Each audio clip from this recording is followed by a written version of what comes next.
आपका weakest subject यानी कि फिजिक्स, क्या ऐसी स्ट्रैटेजी थी जिसको यूज करके मेरे फिजिक्स के अंदर 720 आउट ऑफ 720 टोटल मार्क्स यानी कि फिजिक्स में 180 ऑन 180 मैंने जो है सिक्योर किया।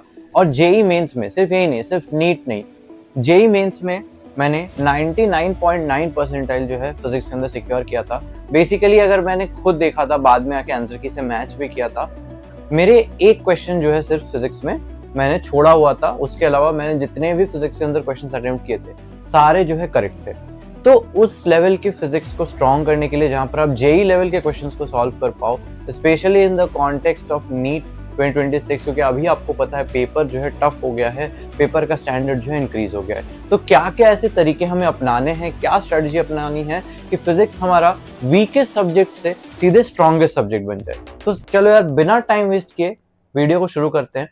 सबसे पहले कि क्या ऐसे रीजंस है जिसकी वजह से अभी आपका फिजिक्स वीक है, क्या ऐसे रीजंस है, इसमें से कोई एक मेजर रीजन हो सकता है एंड बहुत सारे कॉम्बिनेशन ऑफ रीजंस हो सकते हैं। सो पहली बात तो आपको अपनी वीकनेस और अपनी गलतियों को आइडेंटिफाई करना पड़ेगा कि क्यों आपके फिजिक्स में नंबर नहीं आ रहे। सारे स्टूडेंट्स कहते हैं कि भैया हमारे नंबर नहीं आ रहे हैं, फिजिक्स में मार्क्स इंक्रीज नहीं हो पा रहे हैं, हमारा 180 में से 70 80 90 100 तक जो है रह जाता है, कभी कभी खिंच के 120 चला जाता है। तो क्या ऐसा मैं करूं जिससे मैं इंक्रीज कर पाऊं अपने मार्क्स को।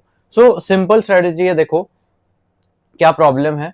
एक तो आप कैलकुलेशन में हो सकता है मिस्टेक्स कर रहे हो, न्यूमेरिकल प्रॉब्लम, मतलब मोस्टली जो आप देखोगे कि बहुत सारे नंबर्स वाले प्रॉब्लम होता है, आप देख रहे हो कि आप कैलकुलेशन गलत करते हो एंड कहीं ना कहीं एग्जामिनर्स को पता होता है कि कौन से स्टेप्स पे कैलकुलेशन मिस्टेक स्टूडेंट्स करते हैं। कई बार ऐसा होता है कि एक रूट ओवर लेना होता है और बहुत स्टूडेंट्स वो रूट ओवर लेना भूल जाते हैं, तो वो रूट ओवर नहीं लेने वाला जो ऑप्शन होता है वो भी एग्जामिनर को पता है, तो वो भी डालता है। तो जिस जिस स्टेप पे आप गलती करते हो वो सारी चीजें एग्जामिनर को पता है, वो उस तरीके के ऑप्शंस बनाते हैं। एंड आपका ब्रेन क्या करता है, जब भी वो देखता है कि हाँ ये मेरा आंसर आ रहा है, मैच हो रहा है, मैं तुरंत उसे टिक कर दूं। लेकिन वहां पर हो सकता है अगर आपने कैलकुलेशन को रीचेक नहीं किया, न्यूमेरिकल रीचेक नहीं किया, इस वजह से आप काफी सारे मार्क्स अपने लूज कर रहे हो। ठीक है, एक रीजन और हो सकता है कंसेप्चुअल प्रॉब्लम, कि यार आपके जो कॉन्सेप्ट्स हैं फिजिक्स के अंदर, जो कोई भी टॉपिक होता है, कोई भी चैप्टर होता है, उसमें कोई ना कोई कोर कॉन्सेप्ट होता है। उस कोर कॉन्सेप्ट के अराउंड जो है फॉर्मूले डिराइव होते हैं, कहीं ना कहीं कोई लॉ होती है जिससे जो है तीन चार चीजें मिला करके या फिर उससे डिराइव करके जो है हम लोग फाइनल जो इक्वेशंस है वो निकालते हैं, फाइनल जो फॉर्मूले है वो निकालते हैं। ठीक है, तो हो सकता है आपको वो कॉन्सेप्ट ही ढंग से समझ नहीं आया हो, इसलिए आप उसको अप्लाई नहीं कर पा रहे हैं। हो सकता है आपको बेसिक्स ही आपके क्लियर नहीं है, या फिर प्रैक्टिस प्रॉब्लम्स की दिक्कत है कि आपको ठीक है, आपको कॉन्सेप्ट आता है, आपने क्लास में ढंग से सुन रखा है, आपको पता है कि हाँ अगर कंजर्वेशन ऑफ लीनियर मोमेंटम है तो क्यू हो रहा है, अगर फोर्स जो है उस पर नहीं लग रहा है तो उसका मोमेंटम कंजर्व रहेगा। आपको बेसिक चीज पता है, लेकिन आपने क्वेश्चन से ज्यादा प्रैक्टिस नहीं किया है, तो आपको पता नहीं कि ये चीज आपको फॉर्मूले के थ्रू अप्लाई कैसे करना है। जब आपको एक क्वेश्चन आता है तो आपको नया सा लगता है, आप उसे सॉल्व नहीं कर पाते हो। देन हो सकता है कि सिली मिस्टेक्स आपके बहुत हो रहे हो, कि चलो ठीक है कहीं पे कैलकुलेशन मिस्टेक कर दिया, कहीं पे कोई डेटा नहीं देखा, कहीं पे कोई एक चीज की पॉइंट को मिस कर दिया, कहीं पे कुछ निकालने बोला था आपने कुछ और निकाल दिया, एंड वो ऑप्शन भी होता है तो वो आपने जो है सिलेक्ट कर दिया। या फिर जो एक बहुत कॉमन सारे बच्चे में से पूछते हैं कि मेरे से तो जो मैंने टाइप के क्वेश्चन सॉल्व कर रखे हैं वो तो इजिली सॉल्व हो जाते हैं, लेकिन न्यू टाइप जब क्वेश्चन आता है तो वो मेरे से सॉल्व नहीं होता है। तो सिंपल सी बात है यार, न्यू टाइप क्वेश्चन आपके सॉल्व इसलिए नहीं हो रहे हैं क्योंकि आपने जो है कॉन्सेप्ट के कॉन्सेप्चुअल क्वेश्चंस बहुत ज्यादा प्रैक्टिस नहीं किए। क्योंकि अगर आप बहुत ज्यादा जेई मेंस या केयूपीवाई लेवल या ओलंपियाड लेवल के क्वेश्चंस की थोड़ी बहुत भी अगर आप प्रैक्टिस करते हो तो आपको इस लेवल तक कॉन्सेप्ट्स क्लियर होते हैं कि अगर कोई नए टाइप का क्वेश्चन भी आ गया तो आप उसको जो है इजीली, अगर आपका कॉन्सेप्ट क्लियर है तो आप, और फॉर्मूला भी आता है तो आप इजीली उसे पिक कर लोगे कि हाँ इसमें ये पूछा जा रहा है। ठीक है, कैसे स्टार्ट करें यार, सिंपल है, देखो ये सब तो हो गया मेजर चीजें कि हाँ मुझे ये चीजें सुधारनी है। अब उसको प्रैक्टिकली अप्लाई कैसे करें, तो सिंपल है, दो पार्ट्स में अपने टाइम को डिवाइड करो, एक जो ऑलरेडी क्लास में चल रहा है और एक जो आपका बैकलॉग हो रखा है।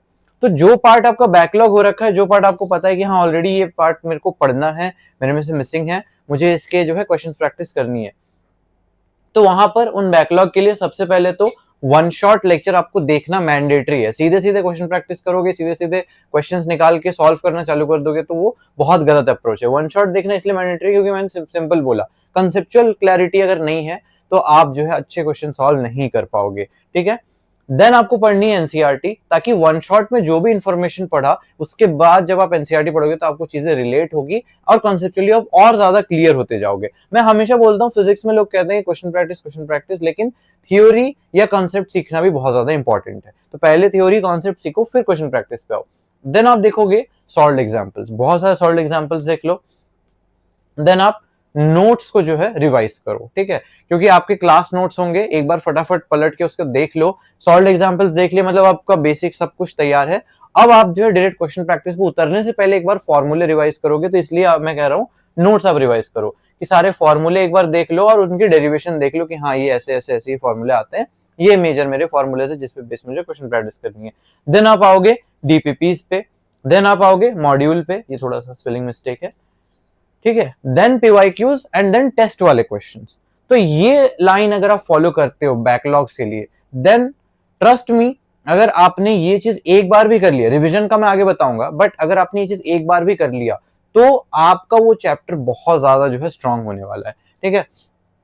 दूसरी तरफ जो चीज क्लास में चल रही है, क्लास टॉपिक्स ऑलरेडी आपको लेक्चर में पढ़ाया जा रहा है, सिंपली क्लास वर्क को रिवाइज करो, वापस आओ, जो आपको डीपीपी अलॉट किया गया है कि हाँ जी डेली प्रैक्टिस प्रॉब्लम कर लेना वो करो, और मॉड्यूल के क्वेश्चन प्रैक्टिस करो, ठीक है। तो ये पार्ट्स आपको टाइम जो है डिवाइड करना पड़ेगा। अब बहुत स्टूडेंट्स मेरे से पूछते हैं कि यहाँ पर मुझे अगर प्रीवियस ईयर क्वेश्चंस बहुत सारे प्रैक्टिस करनी है तो अच्छे रिसोर्सेज क्या है। सो मेरे पास आज एक बहुत अच्छा रिसोर्स है। सर आप देख सकते हो एमटीजी की तरफ से 38 इयर्स नीट की जो ये बुक है 1988 से 2025 तक के, इसमें सारे पेपर्स है। So 38 years NEET chapter wise topic wise solutions. यहाँ पर मेरे पास बायोलॉजी की बुक है, लेकिन ये फिजिक्स की भी आती है, केमिस्ट्री की भी आती है।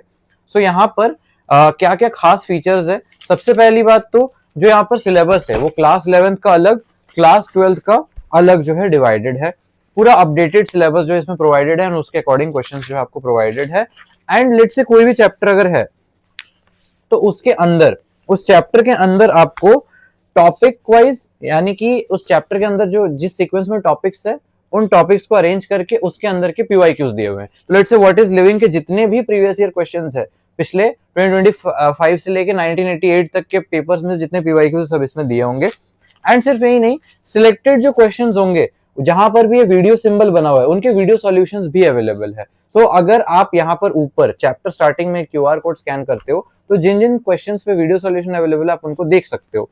और उसके बाद एंड ऑफ चैप्टर में जब आपने सारे क्वेश्चंस किए हैं, जब आपको कहीं पे दिक्कत आती है, कहीं पे आप अटक जाते हो, तो उसको उस प्रॉब्लम को दूर करने के लिए आंसर की दी हुई है। आंसर की के बाद यहाँ पर हिंट्स और एक्सप्लेनेशंस भी जो है क्वेश्चंस के दिए हुए हैं।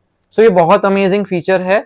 एंड सिर्फ यही नहीं यार, यहाँ पर जो एक बहुत बढ़िया फीचर है स्मार्ट बुक, जहां पर पेडागॉजी ऐप के थ्रू आपको यहाँ पर जैसे आप बुक के अंदर आओगे, यहाँ पर आप क्यूआर कोड स्कैन करोगे तो आपको इस बुक का डिजिटल वर्जन मिल जाएगा, जो आप ऑन द गो कभी भी, लेट से आप कभी ट्रैवल करो, बुक नहीं कैरी कर पा रहे हो, तो अपने स्मार्टफोन पे पेडागॉजी ऐप के थ्रू या टैब पे पेडागॉजी ऐप के थ्रू पूरा डिजिटल वर्जन ऑफ बुक को एक्सेस करके कहीं भी प्रैक्टिस कर सकते हो।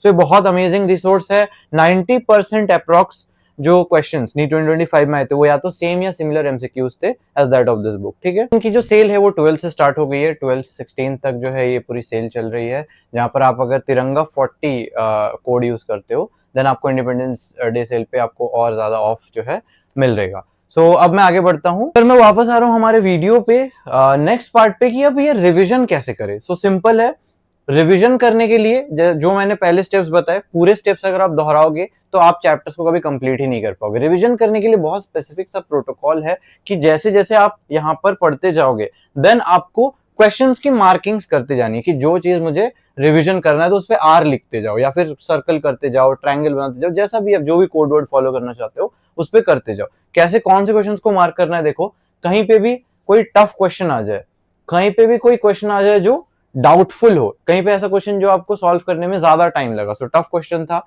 जहां ज्यादा सोचना पड़ा, ज्यादा दिमाग लगा, या कोई ट्रिक्स था जो आपने डिकोड कर लिया, कहीं पे भी ऐसा कोई क्वेश्चन जो आप सॉल्व ही नहीं हुआ, डाउटफुल क्वेश्चन था, बाद में जाकर के आपने सॉल्यूशन देखा तो आपको पता चला कि हाँ ये क्वेश्चन मुझे ऐसे सॉल्व करना है, या फिर कोई क्वेश्चन जो जिसको आपने सॉल्व तो कर लिया लेकिन आपको सॉल्व कर लिया कि यार ये बहुत ज्यादा कॉन्सेप्चुअल क्वेश्चन है, मतलब मुझे मेरा जो पूरा कॉन्सेप्ट या फिर 2-3 कॉन्सेप्ट्स को लिंक करके क्वेश्चन बना हुआ है, तो मेरी पूरी कॉन्सेप्ट की मुझे जो है क्लैरिटी मिल रही है। तो अगर इस टाइप का कोई क्वेश्चन है देन आप डेफिनेटली उसको जो है कर सकते हो। देन नेक्स्ट पार्ट में क्या है, ये आपको किस किस चीजों के लिए करना है। तो डीपीपीज में सारे ऐसे टाइप के क्वेश्चंस को मार्क करने हैं, मॉड्यूल के अंदर भी सारे ऐसे टाइप के क्वेश्चंस को मार्क करना है। तो जब आप रिवीजन करोगे तो आपका सीक्वेंस क्या रहेगा, सबसे पहले हैंडबुक यूज करो, सिंपल सी बात है यार, हैंडबुक जितना आप यूज करोगे उतना आपको इंपॉर्टेंट कॉन्सेप्ट, इंपॉर्टेंट फॉर्मूले, सब चीजें याद हो रही होगी।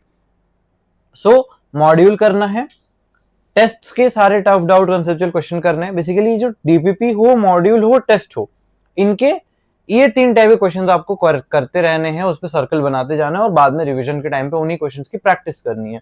देन यहाँ पर पीवाईक्यू क्वेश्चन के, पीवाईक्यूज के टॉपिक्स की क्वेश्चन प्रैक्टिस करनी है। ठीक है, ये पार्ट यहाँ पे लिखा नहीं था। सो बेसिकली पीवाईक्यू टॉपिक्स जितने भी हैं, प्रीवियस ईयर क्वेश्चन जहां जहां से आ रखे हैं, उस टॉपिक्स के और ज्यादा जो है डिफरेंट डिफरेंट क्वेश्चंस की आपको जो है प्रैक्टिस करनी है। देन आपको जेई के पीवाईक्यूज करने हैं। क्यों? क्योंकि जैसा कि मैंने बोला, अब पेपर का डिफिकल्टी लेवल और स्टैंडर्ड थोड़ा सा टफर साइड पे चला गया है, तो आपको जेई के अकॉर्डिंग भी जो है उसके लेवल के क्वेश्चंस की भी प्रैक्टिस करनी पड़ेगी। देन ओलंपियाड हो गया और केवीपीवाई हो गया।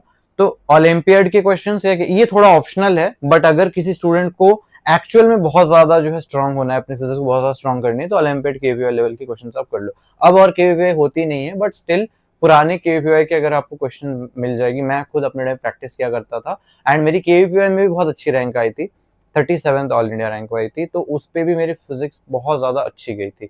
सो मेन रीजन ये है कि मैं इस टाइप के प्रीवियस ईयर क्वेश्चन बहुत ज्यादा प्रैक्टिस करता था।